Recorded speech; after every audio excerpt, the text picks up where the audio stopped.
Ցավոք սրտի այո մենք հայտնվել ենք արտաքին մարտահրավերների թատերաբեմում եւ կարծում եմ մենք բոլորս պետք է այդ հարցադրումը հնչեցնենք, ու վերջը հասցնենք մեր հասարակությանը արդյոք մեզ համար ընդունելի է, որ արտաքին մարտահրավերներն են ձևավորում Հայաստանում իրավիճակը եւ արդյոք ժամանակը չի անցնելու այն իրականությամբ, երբ Հայաստանը կընդունի ձևաչափը ուղղակի ինչպես ընդունել այդ մարտահրավերներն ու ներազդեցությունը։ Այս տարին, գալիք տարին 2026 թվականը հրավիրում գնահատման բախտորոշիչ է լինելու թե մեր ազգի եւ թե մեր պետականության հետագա ընթացքի համար, որովհետեւ ինչպես իրավացիորեն նշեցիք, հիմա օրակարգում մի իրավիճակի ենք առերեսվում, երբ մեր իշխանությունը ըստ էության, իրենց անունով դիմում է եվրոպական կառույցներին օգնության խնդրանքով, որպեսզի ընտրական գործընթացներում ապահովեն իրենց վերարտադրությունը։ Այսինքն եվրոպական կառույցների գնահատականը, ճակերտավոր հիբրիդային պատերազմների մասին, ճակերտավոր մեր ուրիշ բարձրաստիճան պաշտոնյաների գնահատականները, տարբեր ուժերին, կառույցներին, աշխարհաքաղաքական խաղացողներին հստակ գալիս են մի բարձ բնորոշման։ Մեր երկրում այս պահին իշխանության կանգնած քաղաքական ուժը փորձում է արտաքին ուժերին բերել Հայաստան մեր ազդելու Հայաստանի Հանրապետության ընտրական իրավունք ունեցող քաղաքացու որոշման վրա։ Այսինքն սա ուղղակիորեն թիրախավորում է Հայաստանի Հանրապետության ինքնիշխանությունը եւ այն ուժերը, որը կարծում եմ երբևիցե ամենաշատն է խոսել սուվերենությունից Հայաստանի Հանրապետության, ինչը կարմիր թելով անցկացնում են ու բարբերաբար բարձրաձայնում են վերջերս ստորագրված փաստաթղթերի շրջանակներում օգոստոսի 8-ին կնքված Երակոմ միասնական հռչակագիրը, դրան հաջորդած նախաստորագրված պայմանագիրը առավել հարվածի տակ է դնում հենց այդ ինքնիշխանությունը, որովհետև մեր ազդեցությունը ընտրական գործընթացին, որևիցե աշխարհաքաղաքական կենտրոնի կողմից, դա հարվածի տակ է դնում մեր պետության իրավական եւ ժողովրդավար հիմնարար սկզբունքները։ Հայաստանի Հանրապետությունում բացառապես Հայաստանի Հանրապետության ընտրական իրավունք ունեցող քաղաքացիները կարող են կայացնել որոշում, թե ով է հանդիսանալու մեր երկրի իշխանությունը։ Հայաստանի Հանրապետության քաղաքացուն այն բացառիկ իրավունքը պատվիրակելու որևէ քաղաքական ուժին կազմակերպելու եւ իրացնելու իր երկրում հետագա քաղաքական իշխանության դերը։ Եվ կրկին ընդգծում եմ, ինչ իրավիճակ ունենք այսօրվա իշխանությունից հնչեցված ահազանգ, իբրև թե ճակերտավոր ասենք հիբրիդային պատերազմ, ինչպես գործընկերս իրավացիորեն նշեց, որ այդ հիբրիդային եզրույթի ներքո իրենք ինչ ուզում տեղավորում են, ինչ ուզում են, դա հանրությանը մոլորեցնելու ամենալավ հնարքները իրենք գտել են, որովհետև քաղաքացին չի հասկանում, ինչ ասել է հիբրիդային պատերազմ, իրենք իրենց նորությունը չեն տվել մինչ օրս գեթ մեկ օրինակ բերել այդ հիբրիդային պատերազմի դրսևորման։ Իսկ երբ անորոշ պոպուլիստական տերմինաբանություն են բերում, հիմա ես որպես Հայաստանի Հանրապետության քաղաքացի, որպես ակտիվ հանրային գործիչ, ինձ համար ահազանգ է հնչեցվել, որ ինչ-որ ուժեր փորձում են միջամտել մեր երկրում հետագա ընտրական գործընթացներում։ Ովքեր են այդ ուժերը, ինչպես է դա դրսևորվել։ Այսօր թե մեղը, թե լուրջը այս իշխանության ձեռքում են, ինչու իրավապահ մարմինները չեն բացահայտում այդ դրսևորումները եւ հայկական հանրությանը հասանելի դա չեն դարձնում։ Ու այն հանգամանքը, որ հենց իշխանական բարձրաստիճան պաշտոնյաներից է գալիս մոլդովական սցենարի մասին խոսուտները, ասելիքները կրկին հերթական ահազանգներ են։ Արդյոք սա ուղղակի տրամաբանական շղթայի մեջ է։ Իհարկե, Եվրոպական միությունը,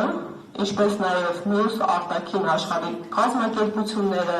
մյուս տերությունները եւ գերտերությունները իմ գնահատմամբ պետք է Հայաստանի Հանրապետության համար եւ Հայաստանի Հանրապետության ցանկացած իշխանության օրոք լինեն հավասարակշռված դիվանագիտական փոխհարաբերությունների գործընկերներ, բայց երբ իշխանությունը կոնկրետ նախընտրություն է կատարում եւ քաղաքական եւ ներքաղաքական ծիր է բերում որևէ կառույցի,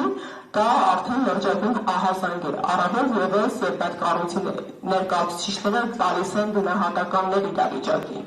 կրկին ընդգծում եմ նման գնահատականը ուղղակիորեն միջամտություն է պետության ինքնիշխանությանը։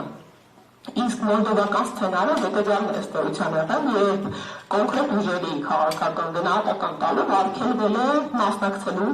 իրենց քաղաքական գործընթացներին, մասնավորապես ընտրական գործընթացին։ Այստեղ մեր ներպետական օրենսդրությանը պետք է հղում կատարենք, մեր Հայաստանի Հանրապետությունում ընտրական գործընթացները կարգավորվում են մեր սահմանադրությամբ, ընտրական օրենսգիրք, սահմանադրական օրենքով, կուսակցությունների մասին օրենքով եւ ինչ էր եղել Մոլդովայում կոնկրետ քաղաքական ուժերի թույլ չէին գրանցել նախընտրական շրջանում։ Մենք ունենք հստակ շրջանակ հնարավորություններ ու դեպքեր, երբ չի կարող որևէ քաղաքական ուժ գրանցվել նախընտրական շրջանում, եւ այդ հնարավորությունները բացառապես տեխնիկական են, բովանդակային անդրադարձ չկա, օրինակ ցուցակ է ներկայացվել, ցուցակում անճշտություններ կան, երբ օրինակ դաշինք է ներկայացվել, դաշինքից մի ուժ է դուրս է եկել եւ այլն եւ այլն։ Եթե այսպիսի խոսունքը մոլդովական օրինակը բերել է արդեն Եվրոպական միության կողմից ահազանգ հնչեցնելը, ֆինանսավորում տրամադրելը, իդեպ շատ կարևոր է հանրային վերահսկողություն իրականացնել, թե այդ տրամադրված ֆինանսավորումը ինչպես է բաշխվելու։ Սա պետք է լինի մեր հանրության եւ հատկապես հանրային վերահսկողություն իրականացնող ակտիվ քաղաքացիական հասարակության առաջնային օրակարգերից։ Այս տարբերությամբ հաստատված հայտարարություն կա, որ Հայաստանի Հանրապետության իշխանությանը տրամադրվում է բավականին կլորիկ գումար նախընտրական գործընթացներն ապահովելու համար ու ենթադրվում է, որ Եվրոպական միության հենց առաջնային սկզբունքներից ու չափորոշիչներից ու հիմնարար կոնվենցիոնալ դրույթներից ելնելով դրանք պետք է ուղղված լինեն ազատ, արդար, հավասար, ուղղակի ընտրական գործընթաց կազմակերպելու։ Ու մեր արդեն առավել ակտիվ հասարակության է ստանձնում դերը վերահսկվելու, թե ինչ ուղղությամբ են այդ գումարները ծախսվել։ Եվ ի վերջո կրկին ընդգծենք, Եվրոպական միությանը մենք կարող ենք անգամ բավական դրական լույսի ներքո վերաբերվել այս փոխգործակցության ընթացքին, եթե չունենենք այսօրվա իրականությունը, իսկ ինչպիսին է այսօրվա իրականությունը մեր երկրում։ Մենք մի պայմաններում ենք ապրում, երբ արդեն հետպատերազմային շրջանը հավերցնենք։ Հետպատերազմային շրջանում ունենք բազմաթիվ տասնյակներ, եթե ընդհանուր թվականակով հաշվենք են հարյուրյակը գերազանցող քաղբանտարկյալներ։ Այսօրվա դրությամբ Հայաստանի Հանրապետությունում 4 սրբազան հայեր են ապօրինաբար ազատազրկված, այսօրվա Հայաստանի Հանրապետության մեծանուն բարերարը ազատազրկված, այսօրվա Հայաստանի Հանրապետությունում երբ աշխարհաքաղաքական այդպիսի փոխգործակցության պայմանները ընդհանուր ստորագրվում են եռակողմ հռչակագիր ըստ էության, թե արևմուտքը, ինչու ոչ նաև ռուսական կողմը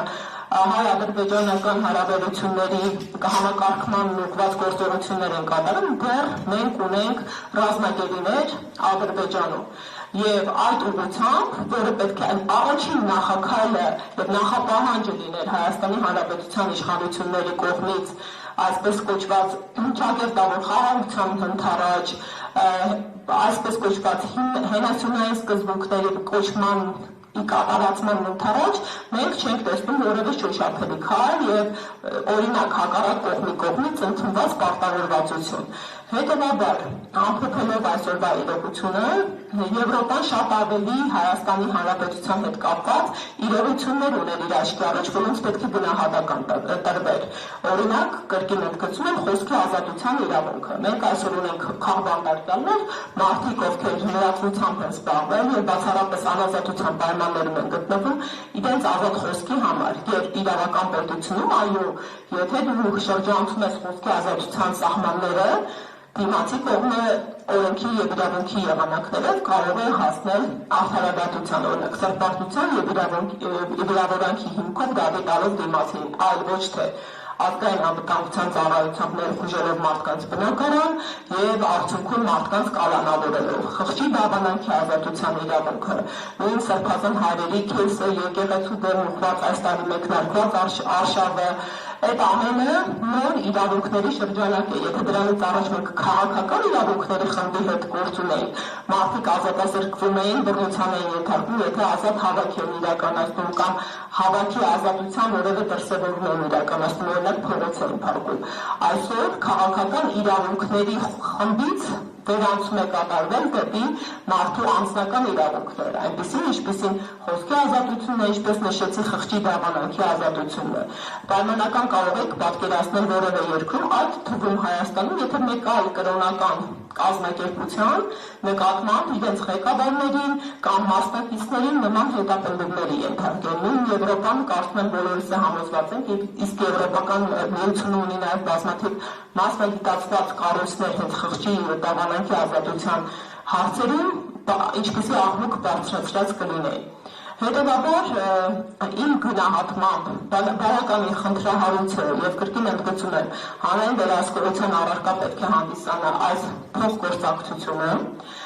Իմ գնահատմամբ արտաքին ներազդեցությունը եւ միջամտությունները Հայաստանի Հանրապետության ներքաղաքական կյանքին թույլատրելիության սահմանները անցել են, հենց դրա առաջին օրինակը մեր սահմանադրական փոփոխություններն են, որովհետեւ այսօր Հայաստանի իշխանությունները Քավնիցի հանուն արդարության ասենք այո եկած պահից ի վեր այս քաղաքական ուժը ունեցել է սահմանադրական փոփոխությունների օրակարգ, բայց արդեն 2 տարի է Ադրբեջանի ղեկավարի թելադրանքով եւ օրակարգով մեկնարկել են նոր սահմանադրության ընդունման օրակարգ, իսկ ինչու նոր, որովհետեւ միայն նոր սահմանադրության պարագայում իրենք հնարավորություն կունենան փոփոխելու մեր սահմանադրության նախաբանը, որը ըստ էության թիրախում է, եւ 7 տարի ունենալով օրակարգում սահմանադրական փոփոխություններ,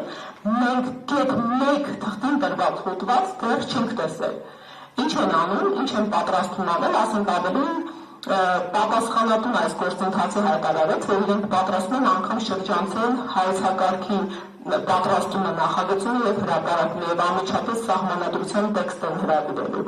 Իսկ այսօրվա իշխանության ներկայացուցիչները իրեն գործող վարչապետի իրենց վերջին կուսակցության վարչության նիստում հայտարարեցին, որ եթե 2026 թվականին ստանան մեր հանրության վստահության քվեն, իրենց առաջնային օրակարգային հարցերից լինելու է մեր սահմանադրության փոփոխումը եւ նոր սահմանադրության ընդունումը, ինչպես օգոստոսի 8-ին Ամերիկայի Միացյալ Նահանգներում ալովն էր ասել, հա, տնային աշխատանքի իրականացումը։ Եվ կարծում եմ սա լրջագույն ահազանգ մարտահրավեր է